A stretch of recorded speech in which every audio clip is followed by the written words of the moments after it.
بسم اللہ الرحمن الرحیم۔ شروع اللہ کے پاک نام سے جو بڑا مہربان نہایت رحم والا ہے۔ میرا نام ماریہ ہے۔ میری عمر 18 سال تھی جب میں 16 سال کی ہوئی تب میں نے میٹرک پاس کیا تھا۔ اس کے بعد سے میں گھر میں ہی بیٹھی رہتی۔ میری ایک بہن تھی جس کی شادی بہت پہلے ہی ہو چکی تھی۔ وہ ہمارے گھر سے آدھے گھنٹے کے فاصلے پر رہتی تھی، اکیلی ہوتی تھی۔ اس کا میاں امام مسجد تھا، مگر وہ اس کے ساتھ شادی بالکل بھی نہیں کرنا چاہتی تھی۔ وہ کسی کو پسند کرتی تھی، لیکن اس سے پہلے کہ وہ یہ بات بتاتی گھر والوں کو کسی اور سے پتہ چل گیا۔ امی اور ابو نے مل کر بہن کو بہت مارا اور اس کے بعد اپنی مرضی کے شخص کے ساتھ اس کی شادی کروا دی، یہ بھی نہ سوچا کہ وہ اس کو پسند کرتی ہے یا نہیں۔ شادی والے دن میری بہن خودکشی کرنے والی تھی، جو میں نے اس کا ہاتھ روک لیا اور کہا کہ خودکشی نہ کرو، بلکہ میں نے یہ بات امی کو بھی بتا دی کہ اس نے اپنے پاس زہر چھپایا ہے جو یہ شادی کی رات کھانے والی ہے۔ امی نے پھر سے اس کو برا بھلا کہا اور وہ زہر بھی اس سے چھین لیا۔ اب میری بہن ایسی ہو گئی تھی کہ جیسی اس کی جنگ ساری دنیا کے ساتھ تھی۔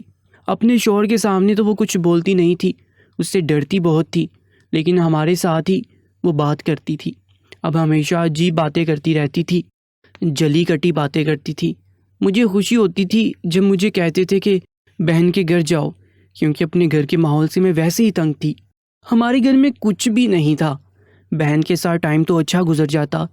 جب اس کا پہلا بچہ ہوا تو اس کے بچے کو سنبھالنے والا کوئی نہیں تھا، اس لیے میں 40 دن کے لیے اس کے گھر چلی گئی۔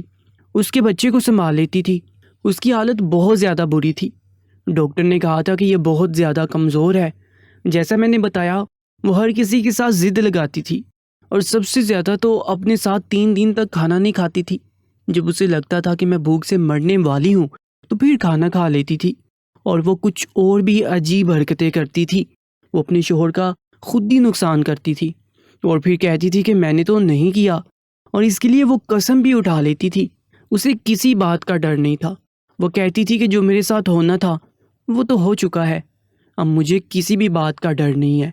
جس شخص کو میں کھونے سے ڈرتی تھی وہ مجھ سے چھین لیا گیا ہے، اور وہ تھا میرا عاشق جس سے محبت کرتی تھی۔ وہ تو میرے ماں باپ کو بھی یہی کہتی تھی کہ اس کی شادی کروا دو، اس کو کیوں بٹھایا؟ مجھے تو 17 سال کی عمر میں ہی قربان کر دیا تھا، اس کو کیوں 18 سال تک بٹھا کر بیٹھے ہیں؟ وہ کہتے تھے کہ کوئی اچھا رشتہ نہیں مل رہا۔ میں نے کہا آپی، آپ مجھے کیوں پھنسانا چاہتی ہیں؟ آپ کی حالت دیکھی ہے میں نے۔ وہ کہہ رہی تھی کہ کیوں، تم بھی تو پھنسو، میں ان کی بیٹی تھی، تم بھی ان کی بیٹی ہو۔ مجھے کیا انہوں نے اٹھایا تھا کہیں سے اور تمہیں اپنی گود سے پیدا کیا ہے؟ میری بہن کسی کا برا نہیں سوچتی تھی، لیکن اس کی زبان بہت تلخ ہو گئی تھی۔ امی کہتی تھی کہ اس کی زبان کے آگے کوئی خندق ہی نہیں ہے، یہ تو جب بھی بولتی ہے کفن پھاڑ کر ہی بولتی ہے۔ جب اس کا پہلا بچہ ہوا تو میں وہیں پر تھی۔ اس کے بعد اس کا دوسرا بچہ پیدا ہونے والا تھا، جبکہ اس کا پہلا بیٹا صرف 6 ماہ کا تھا۔ امی نے کہا کہ بیٹا تھوڑا وقفہ ہی کر لینا تھا، اس طرح تو بڑی مشکل ہو جائے گی۔ انہوں نے کہا کہ یہ بات آپ اپنے دماغ سے کیوں نہیں کہتی ہیں؟ تو میری امی نے کہا کہ اس سے تھوڑی نہ ایسی بات کی جاتی ہے، لیکن تم اس کو سمجھاؤ کہ اس طرح بچے سنبھالنا مشکل ہو جائے گا۔ اگر بچوں میں وقفہ نہیں ہوگا تو میری بہن کہتی تھی کہ وہ میری کوئی بات نہیں سنتا ہے۔ اگر آپ لوگوں کو اتنی فکر ہے تو آپ لوگ اس کو سمجھائیں، کیونکہ میری بات نہیں مانتا۔ امی کہتی تھی کہ اس کا اپنا قصور ہے، لگتا ہے اس کو خود بچے پیدا کرنے کا شوق ہے۔ مجھے تو خیر امی کی بات سمجھ نہیں آتی تھی کہ وہ کیا کہہ رہی ہیں۔ وہ کہتی تھی کہ مرد اور عورت مل کر بچہ پیدا کرتے ہیں اور ان دونوں کی مرضی ہوتی ہے، لیکن پھر ایک طرف یہ بھی کہتی تھی کہ یہ تو اللہ کی دین ہے اور جس کو چاہے دے، جس کو چاہے نہیں۔ مجھے نہیں سمجھ آتی تھی، کیونکہ ساری زندگی گھر میں ہی گزار دی تھی۔ باہر تو میں نکلی تھی، اسکول جاتی تھی، وہاں سے سیدھا واپس آ جاتی تھی۔ دوسری دفعہ میری بہن امید سے تھی تو اس کی حالت بہت زیادہ خراب تھی، اور اس کی 2 مہینے پہلے ہی ایسی حالت ہوگی کہ اس سے بستر سے اٹھا نہیں جاتا تھا، اور میں 2 مہینے پہلے ہی اس کے گھر پر رہنے کے لیے چلی گئی۔ میرا بہنوئی پردے کا اور ان ساری چیزوں کا بڑا پابند تھا۔ ویسے یہ کوئی بری بات نہیں تھی، پردہ کرنے کا حکم بھی ہے، لیکن وہ کچھ زیادہ ہی اس معاملے میں بولتا تھا۔ جب اس نے گھر پہ آنا ہوتا تھا تو امی بھی سر پہ دوپٹہ کر لیتی تھی، جبکہ آگے پیچھے امی کا دوپٹہ کہاں ہے اس بات کا ان کو پتہ ہی نہیں ہوتا تھا۔ داماد آتا تھا تو پردے نیچے گرا دیتی تھی، دروازے کو بھی بند کر دیتی تھی۔ اس کو کہہ رہی ہوتی تھی کہ ہمارے گھر میں تو 24 گھنٹے دروازہ بند رہتا ہے۔ میں پہلے پوچھتی ہوں کہ کون آیا، پھر دروازہ کھولتی ہوں، جبکہ ایسا کچھ بھی نہیں تھا۔ ہمارے گھر میں جو بھی چاہے منہ اٹھا کر آ جاتا تھا، بلکہ میری امی کی تو ایک ایسی عورت کے ساتھ بھی دوستی تھی جس کو پورا محلہ اچھا نہیں سمجھتا تھا، پھر بھی اس کے ساتھ امی نے دوستی لگا رکھی تھی۔ اب بابا کو بھی اس بات پر اعتراض تھا، لیکن امی کہتی تھی کہ میری ایک اکلوتی دوست ہے، اس کو تو چھوڑ دو، اور اپنے داماد کے سامنے تو اس عورت کا نام ہی نہیں لیتی تھی۔ ایک دفعہ ایسا ہوا کہ داماد صاحب بیٹھے تھے تو وہ عورت اوپر سے آ گئی۔ امی نے کہا کہ نہیں، ہمارے گھر میں کچھ نہیں ہے، اور دوسرے گھر سے مانگو۔ وہ بھی حیران رہ گئی، بعد میں اس سے معافی تلافی کر رہی تھی کہ بیٹی کے سسرال کا معاملہ ہے نا، اب ایسا تو کرنا پڑتا ہے، کیا کریں۔ وہ عورت بھی سمجھ گئی کہ بیٹی کے معاملے میں تو جھوٹ بولنا پڑتا ہے، اور رکھ رکھاؤ بھی رکھنے پڑتے ہیں تاکہ اس کا گھر بن جائے۔ میری بہن کا مہینے پہلے ہی درد شروع ہو گیا۔ رات کے ٹائم ایک کمرہ مجھے ان لوگوں نے دیا ہوا تھا جس میں پہلے والے بیٹے کو سنبھالا کرتی تھی، کیونکہ میری بہن سے تو اب اپنا آپ سنبھالا نہیں جاتا تھا۔ اچانک سے مجھے چیخنے چلانے کی آوازیں آنے لگی۔ پتہ چلا کہ درد شروع ہو گیا ہے، تو امی کو بھی بلا لیا اور ڈاکٹر کے پاس لے گئے۔ اس دفعہ میری بہن نے پھر سے ایک بیٹا پیدا کیا تھا، لیکن میری بہن کی حالت بری تھی۔ ڈاکٹر نے یہاں تک بھی کہہ دیا تھا کہ بچے کو بچایا جائے کہ ماں کو، تو سب نے کہا کہ ماں کو بچائیں، لیکن پھر عین ٹائم پہ کرم ہو گیا اور دونوں بچ گئے۔ اللہ اللہ کر کے بہن بچی تھی، دعائیں کر کے برا حال ہو گیا تھا۔ ایسا لگتا تھا کہ ابھی کوئی بری خبر سنا دیں گے۔ خود کو تیار کیے بیٹھے تھے، لیکن سب کچھ ٹھیک ہو گیا۔ اب رات کے ٹائم دونوں بچے میرے پاس ہوتے تھے اور بہن اپنے کمرے میں اپنے شوہر کے ساتھ سوتی تھی۔ وہ رات کو دیر سے آتا۔ میری بہن کا سارا حسن خراب ہو گیا تھا۔ اس کی شکل دیکھ کر ایسا لگتا تھا جیسے وہ 40 سال کی ہے، جبکہ اس کی عمر صرف 22 سال تھی۔ بچے پیدا کرنے کی وجہ سے یہ ہوا تھا یا ٹینشن لینے کی وجہ سے، ہمیں نہیں پتا۔ جب ہم اکیلے بیٹھے ہوتے تو وہ اپنے اسی عاشق کے بارے میں باتیں کرتی رہتی تھی جس کا نام طاہر تھا۔ کہتی تھی بہت محبت کرتا ہے مجھ سے ابھی بھی، اگر میں اس کے پاس چلی جاؤں تو وہ مجھے قبول کر لے گا۔ اس نے ابھی تک شادی نہیں کی۔ میں نے کہا تمہیں کیسے پتا اس کے بارے میں، تم اس کی خبریں رکھتی ہو؟ تو اس نے کہا کہ ہاں، خبریں تو رکھنی پڑتی ہیں۔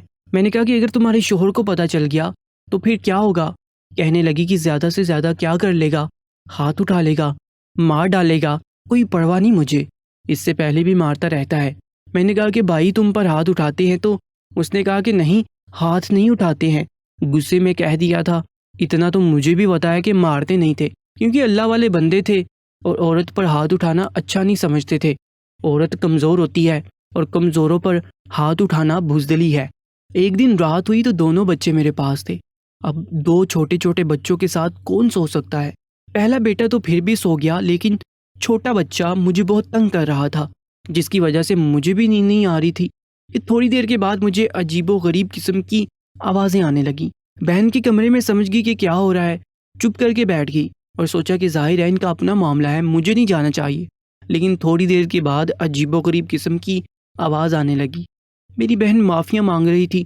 میں اٹھ کر صحن میں آئی تو آوازیں آنا بند ہوگی، جبکہ میں سننا چاہتی تھی کہ وہ لوگ کیا بات کر رہے تھے۔ اس کے بعد دوبارہ آواز نہیں آئی۔ صبح میں نے یہ بات بہن سے نہیں پوچھی۔ اس کا چہرہ بھی عجیب سا بنا ہوا تھا، لیکن اس نے تو ہر ٹائم ایسا منہ بنایا ہوتا تھا کہ جیسے جانے کون سی قیامت آ گئی ہے، جیسے ساری دنیا کے درد اور دکھ صرف وہی جھیل رہی ہے اور ساری دنیا کی ذمہ داریاں صرف اسی کے کندھوں پر ہیں۔ میری بہن واقعی بہت زیادہ ضدی تھی۔ اس نے اسی رویے کی وجہ سے شاید رات کو بھائی سے ڈانٹ کھائی تھی اور ابھی منہ بنا کر بیٹھی تھی۔ ہمیں بھی اپنے بہنوئی کا پتہ تھا وہ اتنے برے انسان نہیں تھے، لیکن اپنی بہن کا ضرور پتہ تھا وہ بہت زیادہ ضدی تھی۔ کبھی وہ ان کی جیب سے پیسے نکال کے کہتی مجھے نہیں پتا کہاں گئے، کبھی ان کے کپڑے جلا دیتی تھی اور کہتی تھی کہ میں نے نہیں کیا، تو کبھی ان کے کپڑوں پر کوئی چیز پھینک دیتی تھی جس سے کپڑے گندے ہو جاتے، پھر خود ہی کہتی کہ کیا ہو گیا، لائیں میں صاف کر دوں، اور کپڑے دھونے میں اتنی دیر لگا دیتی کہ جہاں انہوں نے جانا ہوتا وہاں سے ان کو دیر ہو جاتی تھی۔ شاید عورت کا بدلہ لینے کا یہی طریقہ ہوتا ہے۔ جب کہا جاتا ہے کہ عورت کو پڑھا لکھا دو تو وہ نسلیں سنوار دیتی ہے، اس بات میں کوئی شک نہیں۔ اسی طرح عورت کے اندر اگر آپ انتقام بھر دے تو پھر نسلیں برباد بھی کر سکتی ہے، اور میری بہن بھی ایسی ہی انتقامی تھی، کیونکہ اس کے اندر انتقام بھرا ہوا تھا۔ اسے امی ابو سے، اپنے شوہر سے، یہاں تک کہ مجھ سے بھی گلا تھا۔ وہ کہتی رہتی تھی کہ شادی کے دن تم نے کیوں سب کو بتایا تھا کہ میں خودکشی کرنے والی ہوں؟ اگر میں مر جاتی تو میری جان چھوٹ جاتی، تم کر لیتی اس سے شادی۔ عزت بچانی تھی نا ماں باپ کی تو پھر اس طرح بچاتی۔ مجھے کیوں مرنے سے روکا تھا تم نے؟ مجھے ذلیل کروا دیا۔ میری بہن کبھی کبھی بہت عجیب باتیں کرتی تھی، سمجھ نہیں آتا تھا کہ کیا چاہتی ہے۔ اگلی رات پھر میری بہن کے کمرے سے عجیب و غریب قسم کی آوازیں آنے لگیں۔ اب تو میں اٹھ کے صحن میں آ گئی، اور جب آوازوں کو غور سے سنا تو وہ کچھ اس طرح کی آوازیں تھیں کہ وہ کہہ رہی تھی چھوڑ دو مجھے، اللہ کے لیے چھوڑ دو، ایسا مت کرو، ایسا کرو گے تو میں مر جاؤں گی۔ میں حیران رہ گئی تھی، کیا ہو رہا ہے؟ مارنے کی آواز نہیں آ رہی تھی، نہ ہی وہ میری بہن کے ساتھ کوئی جھگڑا کر رہا تھا، نہ ہی اسے کوئی ڈانٹ رہا تھا۔ میری بہن خود ہی یہ سب کچھ بول رہی تھی، مجھے نہیں پتا تھا کہ کیا ہو رہا ہے۔ لیکن اگلے دن میری بہن کی طبیعت بہت خراب ہوگی۔ اس نے کہا چلو ڈاکٹر کے پاس چلتے ہیں۔ بچوں کو امی کے پاس چھوڑا اور اسے میں ڈاکٹر کے پاس لے گئی۔ ڈاکٹر نے چیک کیا اور کہا کہ ایک تو تمہارے بچوں میں وقفہ بہت کم ہے، اوپر سے ابھی ابھی تمہارا بچہ پیدا ہوا ہے، تمہیں شرم نہیں آتی؟ میں نے کہا تھا اس طرح کا کوئی کام نہیں کرنا ہے، اپنے شوہر کو منع نہیں کر سکتی ہو؟ مجھے ڈاکٹر کی باتیں سمجھ نہیں آ رہی تھیں۔ میری بہن ڈاکٹر کو بھی یہی کہہ رہی تھی کہ ہاں ٹھیک ہے میری غلطی ہے۔ ڈاکٹر نے پھر اسے نہ جانے کیا کہا، لیکن جب میں وہاں پر نہیں تھی تو ان کی پیچھے بہت سی باتیں ہوئیں، کیونکہ میں نیچے دوائی لینے گئی تھی۔ اس کے بعد میری بہن سے میں نے پوچھا کہ ڈاکٹر نے کیا کہا ہے، لیکن اس نے مجھے بتایا نہیں۔ میری بہن کا پہلا بیٹا 15 ماہ کا تھا، لیکن وہ پورے 1.25 سال کا بھی نہیں تھا، اور چھوٹا بیٹا 3 مہینے کا۔ جو میری بہن نے یہ خبر سنا دی کہ وہ پھر سے امید سے ہے، اس دفعہ تو ہم سب نے اپنا سر پکڑ لیا۔ ہم نے کہا کہ پاگل تو نہیں ہوگی، دماغ تو نہیں خراب ہو گیا تمہارا؟ لیکن وہ بھی جواب نہیں دیتی تھی، چپ کر کے بیٹھی تھی۔ مجھے ایسا لگتا تھا کہ اس نے خودکشی کرنے کا یہ طریقہ نکالا ہے، کیونکہ بچہ پیدا کرنے سے عورت کی ساری صحت اور زندگی داؤ پر لگ جاتی ہے۔ 9 مہینے میں کچھ بھی ہو سکتا ہے، اور پھر آخری وقت میں بھی کچھ نہ کچھ ہو ہی جاتا ہے۔ بہت سی عورتیں ہیں جو بچہ پیدا کرتے ہوئے مر جاتی ہیں۔ پچھلی دفعہ بھی تو ڈاکٹر نے یہی کہا تھا کہ بچے کو بچانا ہے، کہ ماں کو، لیکن قسمت تھی اور ہم سب کی دعائیں کہ ہماری بہن بچ گئی تھی۔ لیکن اس دفعہ تو اس نے اگر یہ سب کچھ کر دیا تھا، یہ اس کے شوہر نے کیا تھا، تو اس کا مطلب اس کا شوہر بھی اس کو مارنا چاہتا تھا، اور وہ خود مرنا چاہتی تھی۔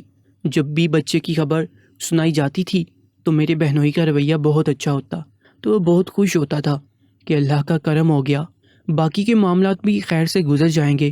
مردوں کو کیا پتہ ہوتا ہے، ان کو تو بچہ پکڑا دیا جاتا ہے کہ تمہارا بیٹا یا بیٹی پیدا ہوئی ہے، یہ نہیں سوچتا کہ کتنی مشکل سے یہ دن آتا ہے۔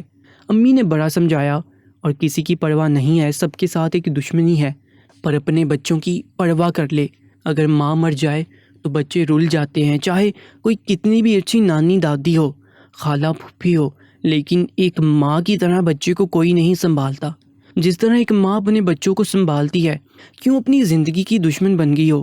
22 سال کی عمر میں 3 بچوں کی ماں بن گئی ہو، اور اب اگر تجھے کچھ ہو گیا تو ہم کیا کریں گے؟ جب اسی ڈاکٹر کے پاس لے کے گئے جس کے پاس پہلے جاتے تھے، تو اس نے کیس لینے سے انکار کر دیا۔ اس نے کہا کہ اس دفعہ میں اس کا کیس نہیں لوں گا کیونکہ یہ مرنے والی ہے، اس کی حالت دیکھیں، اس کا خون بھی صرف 6 یونٹ پہ ہے، اور یہ چلی ہے بچہ پیدا کرنے۔ جس نے بھی اس کے ساتھ یہ سب کچھ کیا ہے وہ اس کو جان سے مارنا چاہتا ہے۔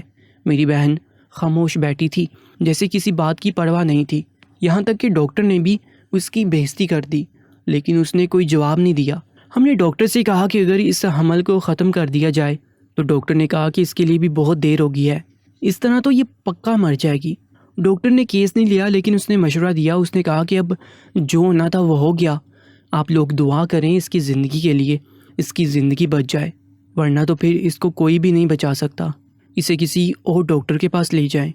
اس ڈاکٹر نے کہا کہ مجھے اپنا ریکارڈ خراب نہیں کرنا، اگر میرے ہاتھوں میں اس کی جان نکل گئی تو خبر بن جائے گی۔ ابھی مجھے اپنا کیریئر شروع کیے ہوئے کم عرصہ ہوا ہے، اور میں ایسا کوئی بھی کیس نہیں لینا چاہتی جس میں مریض خود اپنی زندگی کا دشمن بنا پھرتا ہے۔ ڈاکٹر کی بات بالکل ٹھیک تھی، مرتے تو سب اپنے ٹائم پر ہی ہیں، جس کا ٹائم پورا ہو جاتا ہے وہی مرتا ہے، لیکن ڈاکٹر کے ساتھ یہ دبا لگ جاتا ہے کہ اس کے ہاتھوں میں کتنی عورتیں مری، پھر اس کے بعد اس کے مریض کم ہونا شروع ہو جاتے ہیں۔ اس لیے ہم کسی اور ڈاکٹر کے پاس چلے گئے، اور اس کو یہ نہیں بتایا کہ اس سے پہلے بھی 2 بچے ہیں۔ تب جا کے اس نے اس کیس کو لے لیا، لیکن اس کا کہنا تھا کہ بہت بری حالت ہے، روز رات کو میری بہن کے کمرے سے عجیب و غریب قسم کی آوازیں آتی تھیں۔ میری بہن معافی مانگتی تھی۔ مجھے لگتا تھا کہ جو کچھ بھی ہو رہا ہے اس کا تعلق اسی سب سے ہے اور مجھے اپنی بہن کو بچانا چاہیے، جیسے میں نے پہلے بچایا تھا۔ مجھے یہ بات سب کو بتا دینی چاہیے تھی، لیکن اگر ایسے میں یہ بات بتاتی تو کوئی یقین نہیں کرتا۔ اس وقت میرے پاس کوئی ثبوت نہیں تھا، مجھے کوئی ثبوت چاہیے تھا، کیونکہ یا تو میری بہن اپنے ساتھ کچھ کر رہی تھی اور یا پھر اس کے ساتھ کچھ غلط ہو رہا تھا، کیونکہ اس کی جان پر بن گئی تھی۔ اور ثبوت یہ تھا کہ میں کسی طرح ان کے کمرے میں جا کر دیکھتی کہ رات کو کیا ہو رہا ہے اور ان کی آوازیں ریکارڈ کر لیتی۔ اور آواز کو ریکارڈ کرنا میرے لیے مشکل نہیں تھا، لیکن خالی آوازوں کے ثبوت سے کام نہیں ہونے والا تھا۔ رات کو جب وہ میری بہن کو مار رہا تھا یا جو بھی کر رہا تھا، میں نے ریکارڈنگ کر لی۔ آواز تو میرے پاس ریکارڈ ہو گئی تھی، اب دوسرا کام تھا کمرے کے اندر جھانکنا، اور میں نے ان کے کمرے کی کھڑکی پہلے ہی کھول دی تھی۔ کھڑکی صرف اندر سے ہی کھولی جا سکتی تھی، اور صفائی کرنے کے بہانے میں نے کھڑکی کو کھول دیا تھا۔ اب میں باہر سے اسے پکڑ کے آرام سے کھول سکتی تھی، اور جس سے آواز بھی نہ آتی۔ پلان تو میں نے اچھا بنایا تھا، بچے بھی دونوں سو رہے تھے، لیکن مجھے بہت زیادہ ڈر لگ رہا تھا۔ اور پھر جب اندر جا کر دیکھا جو میرے سامنے منظر تھا، جب دیکھا تو میرے قدموں تلے سے زمین نکل گئی۔ میری اتنی بہادر بہن جو سارے زمانے کے خلاف کھڑی تھی اور کسی سے ڈرتی نہ تھی، اس شخص سے کیوں ڈرتی تھی؟ آج مجھے سمجھ آ گیا، وہ انسان نہیں جانور تھا۔ وہ تو میری بہن پر بہت بڑا ظلم کر رہا تھا۔ مجھے اتنا برا محسوس ہوا کہ میں وہیں پر بے ہوش ہو گئی۔ صبح آنکھ کھلی تو امی ابو سب موجود تھے، ویڈیو بھی میں نے تھوڑی سی بنا لی تھی، لیکن ویڈیو کسی کو دکھانے کے قابل نہیں تھی۔ امی کو دکھا دیا، وہ بھی حیران رہ گئی، اور بہن پر اس بات پر غصہ ہونے لگی کہ بتایا کیوں نہیں، اور یہ مولوی بنا پھرتا ہے، یہ تو مسلمان کہلانے کے بھی قابل نہیں ہے۔ میرا بہنوئی میری بہن کے ساتھ ایسا سلوک کرتا تھا جسے وہ اس کی بیوی نہیں، خریدی ہوئی عورت ہے۔ جان بوجھ کر اس کے بچے پیدا کرواتا تھا، کہ کہتا تھا کہ مجھے زیادہ مسلمان پیدا کرنے ہیں تاکہ ہماری امت زیادہ بڑی ہو جائے۔ یہ بھی کہتا تھا کہ اگر بچوں کو مارنے کے لیے کوئی گولی کھائی یا کچھ کیا تو تیرے دونوں بچوں کو خود مار دوں گا، تجھے بھی مار دوں گا اور اپنے آپ کو بھی گولی مار لوں گا۔ میری بہن بچوں کی خاطر یہ سب کچھ برداشت کر رہی تھی۔ امی ابو کو سب کچھ بتا دیا۔ انہوں نے کہا کہ اب تو بہت ہو گیا، ہماری بیٹی کوئی جانور نہیں ہے جو ہم نے اس کے حوالے کر دی اور یہ اس کے ساتھ کچھ بھی سلوک کرے۔ اور میری بہن یہ سب کچھ اس لیے بھی برداشت کر رہی تھی کیونکہ اب اسے اپنی ذات سے کوئی محبت نہیں تھی۔